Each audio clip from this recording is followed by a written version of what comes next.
والسلام علی اشرف الانبیاء والمرسلین نبینا محمد وعلی آلہ وصحبہ اجمعین، اما بعد۔ آج اس ویڈیو میں جس ٹاپک پر ہم بات کریں گے وہ ہے کنونشنل بینکنگ کا جو لون ہم لیتے ہیں، کیا وہ جائز ہے یا ناجائز۔ اسلام نے جو ہماری معیشت ہے، جو ہماری تجارت ہے، اس کے حوالے سے کچھ قانون اور اصول بنائے۔ ان اصولوں میں سے ایک اصول یہ ہے کہ سود جو ہے وہ حرام ہے۔ اللہ تبارک و تعالیٰ کا فرمان ہے یا ایھا الذین آمنوا اتقوا اللہ وذروا ما بقی من الربا ان کنتم مؤمنین، اے ایمان والو اللہ سے ڈر جاؤ اور جو تم نے سود لیا ہوا ہے یا سود کے معاملات ہیں اس کو چھوڑ دو اگر تم مومن۔ کنونشنل بینکنگ کا جو لون ہے وہ ایک قرض ہے، اور شریعت نے قرض کے حوالے سے یہ اصول بنایا ہے کہ ہر وہ منافع، ہر وہ پیسہ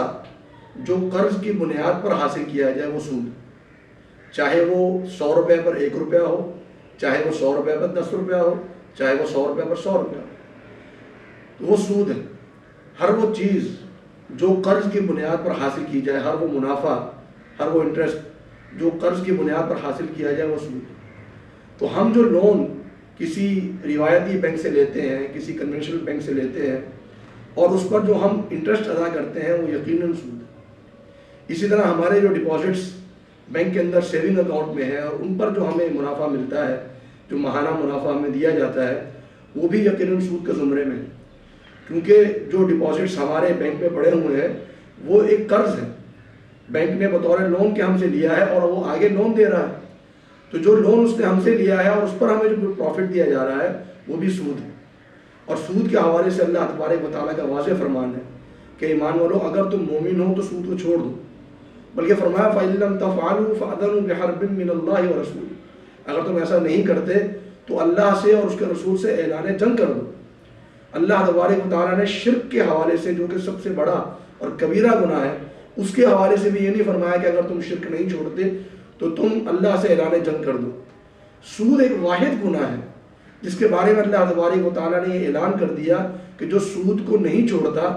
وہ اللہ تبارک و تعالیٰ سے حالت جنگ میں ہے۔ اور کون ہے وہ شخص، کون ہے وہ ذات جو اللہ تبارک و تعالیٰ سے جنگ کرنے کی صلاحیت رکھتی ہے؟ میں اور آپ تو نہیں ہے۔ اللہ تبارک و تعالیٰ اگر کسی کو تباہ کرنا چاہے تو وہ کن کہہ کر تباہ کر دے گا۔ تو ہمیں اللہ تبارک و تعالیٰ سے ڈرنا چاہیے، خوف رکھنا چاہیے کہ کہیں ایسا نہ ہو کہ ہمارے اسی معمولی منافع کی وجہ سے یا اس معمولی انٹرسٹ کی وجہ سے جو ہم